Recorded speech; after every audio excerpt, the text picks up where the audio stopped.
우리 다 같이 사도신경으로 신앙을 고백하면서 12월 중고등부 푸른이 온라인 예배를 하나님 앞에 드리겠습니다.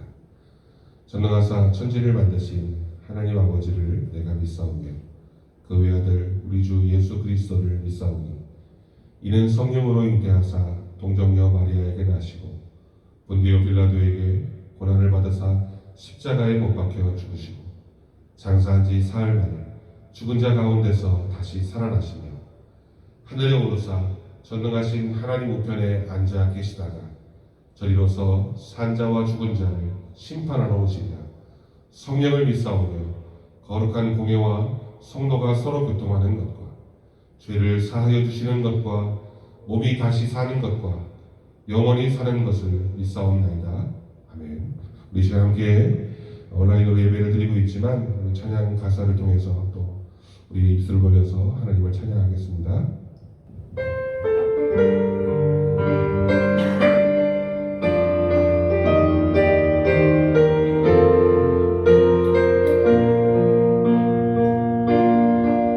아주 어릴 때부터 예수님을 알아왔었네. 병든 자 고치고 죽은 자 살리는 그런 기적을 이루던 분으로만 알고 있었네.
앞으로 나아갈 수 있도록 함께 기도합니다.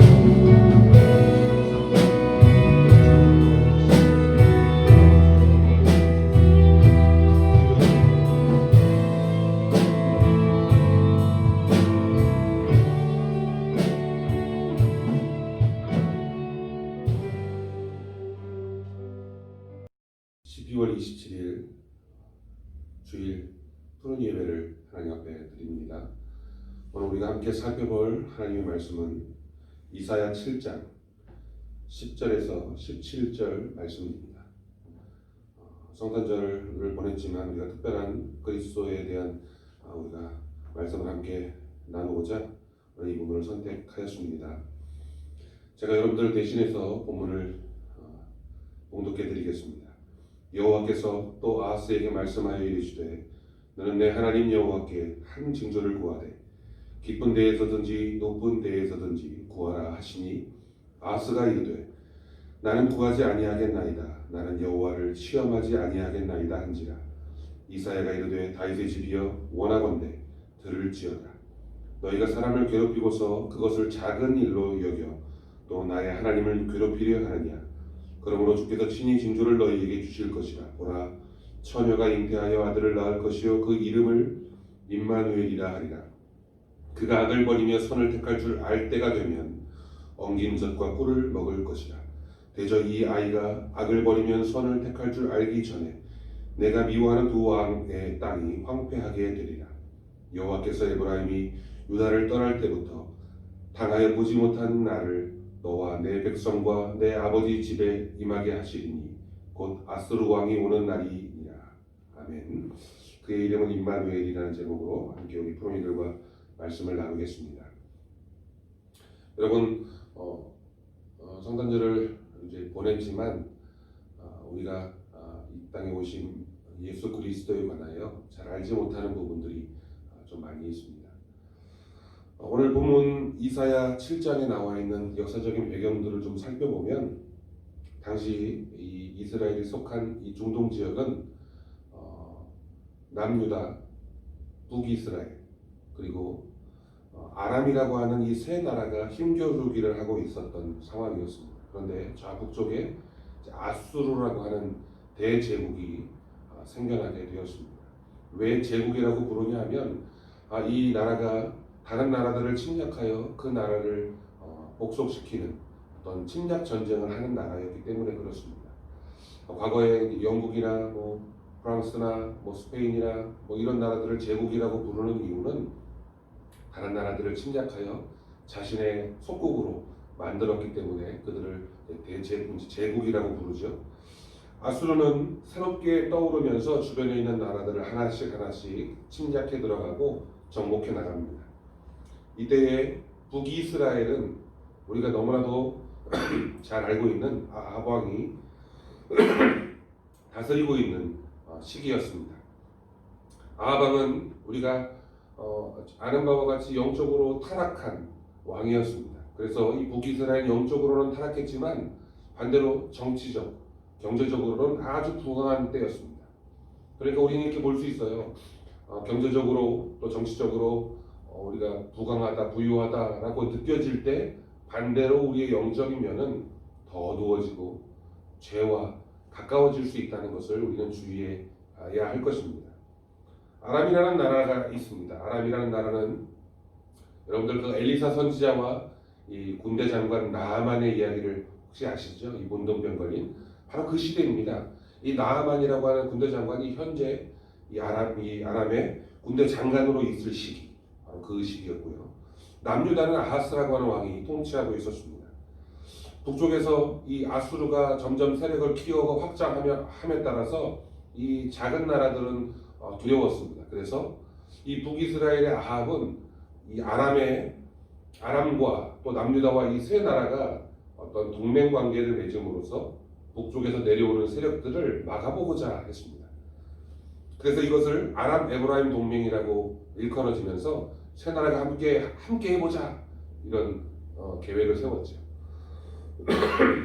하지만 남유다 이 아하스 왕은 거기에 동참하지 않았습니다.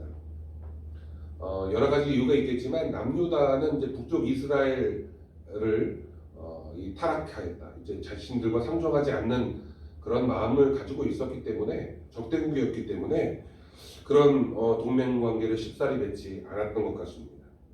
그러자 이 아합 왕이 아람과 함께 더불어서 이 남유다를 공격하려고 준비하고 있습니다. 우리가 손을 내밀었는데 감히 너희 남유다가 우리의 손을 잡지 않아? 라고 말하면서 이 아람이 이 남유다를 공격하려고 하는 준비를 하게 되는 거죠. 바로 이런 상황, 오늘 본문은 바로 이런 소식을 들었을 때 아하스 왕과 더불어서 백성들의 마음이 요동을 칩니다.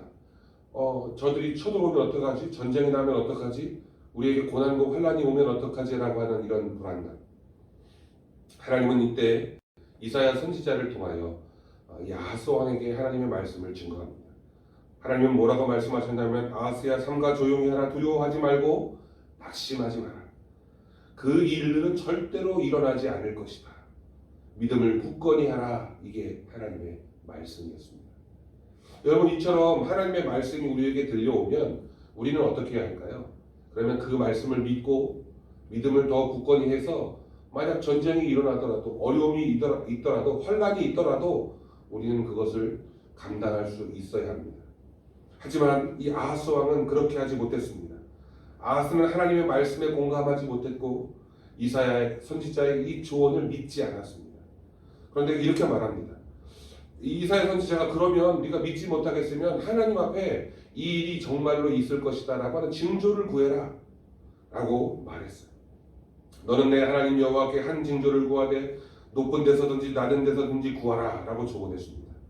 그러자 아하스의 반응이 이러합니다. 12절에 나는 구하지 아니하겠나이다. 나는 여호와를 시험하지 아니하겠나이다 라고 말했습니다. 여러분, 예전에 과거에 사단의 시험을 받으신 예수님의 비유를 한번 살펴보면 예수님이 사단의 시험을 받으실 때 주 너의 하나님을 시험하지 말라 하신 말씀을 여러분 알고 있죠. 그래요. 나는 하나님을 시험하지 않겠습니다 라고 말하는 이 아하스의 고백을 보면 어떻게 보면 누가 신앙적인 사람인지, 누가 건전하지 못한 신앙을 갖고 있는지 구분이 잘 가지 않습니다. 과거 히스기야 왕도, 남유다의 히스기야 왕도 자신의 생명을 연장해 주신 하나님, 그 하나님의 말씀을 믿지 못하여서 하나님 정말로 저를 살려주시겠거든 태양을 멈춰 주십시오. 이런 엉뚱한 징조를 구했습니다. 근데 하나님께서는 어떻게 하셨죠? 태양을 멈추셔서 그 징조가 사실임을 하나님께서 보여주셨습니다. 이사야 선지자가 아하스에게 징조를 구하라 라고 말하지만 나는 징조를 구하지 않겠다 라고 말합니다. 이건 믿음의 고백이 아니라 하나님 역시 믿지 못하겠다 라고 하는 그런 신앙의 배경이 깔려 있는 것입니다. 13절에 다윗의 집이여 원하건대 들을지어다. 너희가 사람을 괴롭히고서 그것을 작은 일로 여겨 또 나의 하나님을 괴롭게 하느냐. 다윗의 집이라고 말하고 있어요. 하나님은 어떤 하나님입니까? 하나님은 아브라함으로부터 시작하여 다윗에 이르기까지 하나님께서 약속하신 언약이 있습니다.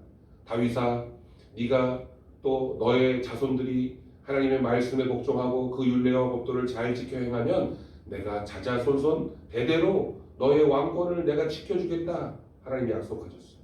바로 그 약속을 이야기하시는 겁니다. 아하스는 결코 두려워할 일이 없습니다. 자신이 하나님 말씀대로 살기만 하면, 믿기만 하면 하나님이 구원해 주시겠다고 하는 약속이 이미 자기의 선조 때부터 있어 왔기 때문입니다. 그러나 그는 그런 하나님의 약속을 믿지 못했습니다. 작은 일로 여겨 하나님을 괴롭히는 것입니다. 두려워하지 말고 낙심하지 말라고 하는 하나님의 조언을 무시했습니다. 그 음성을 듣지 않고 자꾸만 다른 길로 자기의 생각과 고집만을 내세우게 되었습니다. 아하스가 어떤 생각과 어떤 고집을 피웠었냐 하면 결국 아하스는 하나님의 말씀을 의지하지 않고 자신들을 공격해오는 아람과 이 북이스라엘을 대적하기 위해 그 아수르에게 원조를 요청합니다. 내 적의 적은 나의 우방이다. 이런 생각을 가졌던 것 같아요. 역대하 28장에 보면 이 아하스의 행위를 하나님이 이렇게 말씀하셨습니다. 이스라엘 왕 아하스가 유대에서 망령되이 행하여 여호와께 크게 범죄하였으므로 여호와께서 유다를 낮추시니라. 아수르 왕 디글랏빌레셀이 그에게 이르렀으나 돕지 아니하고 도리어 공격하더라. 이게 하나님의 말씀이셨습니다. 도와줄 줄 알았던, 그가 나를 도와줄 줄 알았던 내 생각, 내 계획이 산산이 부서졌습니다. 엄청난 조공을 바쳤어요. 왕궁에 있는 돈, 보석, 금은 보화를, 또 방백들과 백성들로부터 걷어들인 세금을 모두 조공으로 바쳤습니다. 그런데 돌아오는 것은 바로 그 아수르가 이 남유다를 공격한다고 하는 거죠.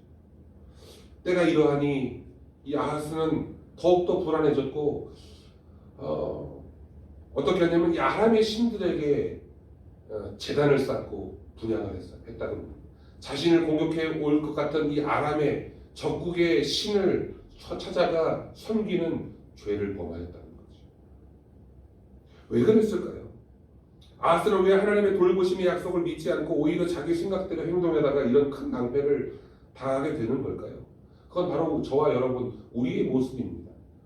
우리는 정말 연약하고 죄가 많기 때문에 어떠한 문제가 생기고 어떠한 상황이 벌어지면 내 고집대로 내 생각대로 먼저 이 일을 해결해 보려고 하는 그런 마음을 갖습니다. 결코 하나님만을 의지하고 우리가 연약하게 살아라, 나약해져라 라고 하는 게 아니죠. 방법에 있어서 문제가 발생하고 어려움이 생기면 여러분 먼저 하나님 앞에 나아가 기도하며 하나님의 말씀에 귀를 기울여야 하는 거예요. 그런데 이 아하스는 그렇게 하지 못했다는 겁니다.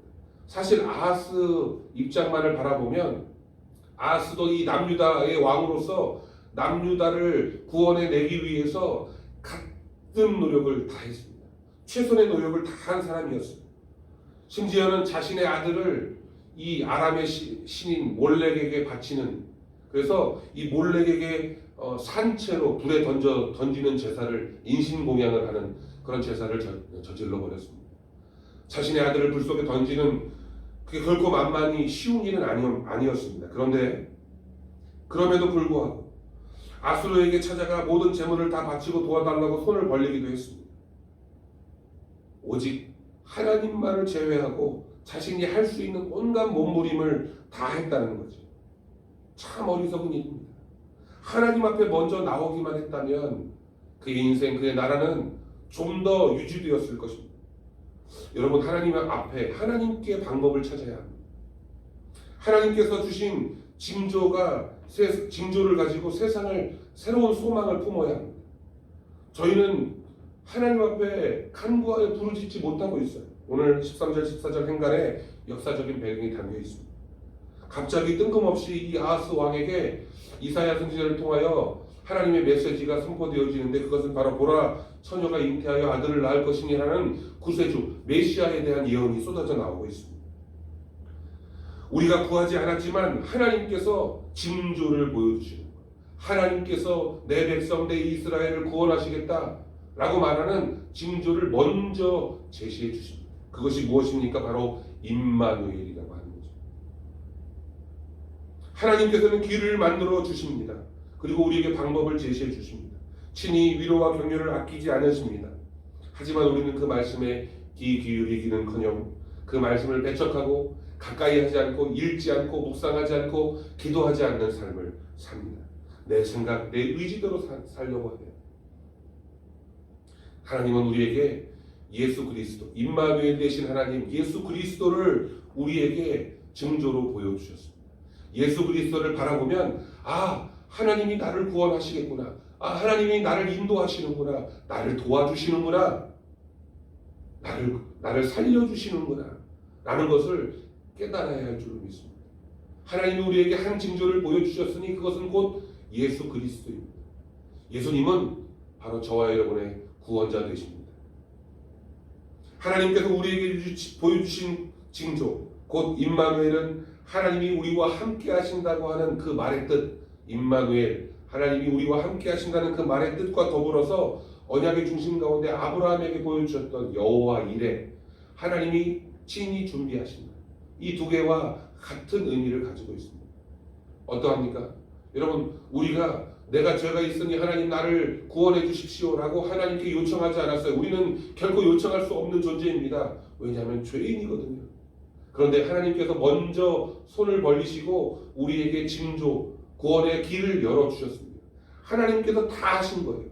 하나님께서 계획도 세우시고 하나님께서 방법도 찾으시고 그리고 실제로는 하나님이 친히 인간의 육신으로 이 땅에 오시사 우리의 구원자가 되어주셨다는 것. 바로 예수 그리스도가 이 땅에 오신 것입니다. 우리가 거절했던 하나님의 징조, 사실 아하스가 거절했지만 우리와의 모습과 똑같잖아요. 우리가 거절했던 하나님의 징조를 하나님은 곧 실행하셔서 곧 구원자 메시아 그리스도를 친히 준비하셨고 우리를 사랑하신다고 고백하시고 계십니다. 우리는 원치 않았습니다. 하지만 하나님께서는 예수 그리스도를 이 땅에 보내셔서 우리를 구원하시려고 하십니다. 여러분, 우리가 마음만 열면, 우리가 믿기만 하면 이 구원, 이 감동적이고 이 감사한 구원의 은혜가 미치게 될 줄로 믿습니다. 여러분들 성탄절을 어떤 마음가짐으로 보내셨어요? 사회적 거리두기 5인 이상 금지 이렇게 해가지고 거의가 집 안에서 여러분들 성탄절 크리스마스를 보냈을 텐데, 여러분 그럼에도 하나님께서 이 땅에 오셨던 참된 목적을 잊지 않고 세상 사람들은 노는 날 쉬는 날로 여기지만 우리는 우리를 구원해 주신 하나님의 사랑을 경험하는 그런 의미 있는 임마누엘 하나님, 바로 우리의 구원자 되신 예수 그리스도를 바로 믿는 믿음의 신앙인들이 되시기를 간절히 축원합니다.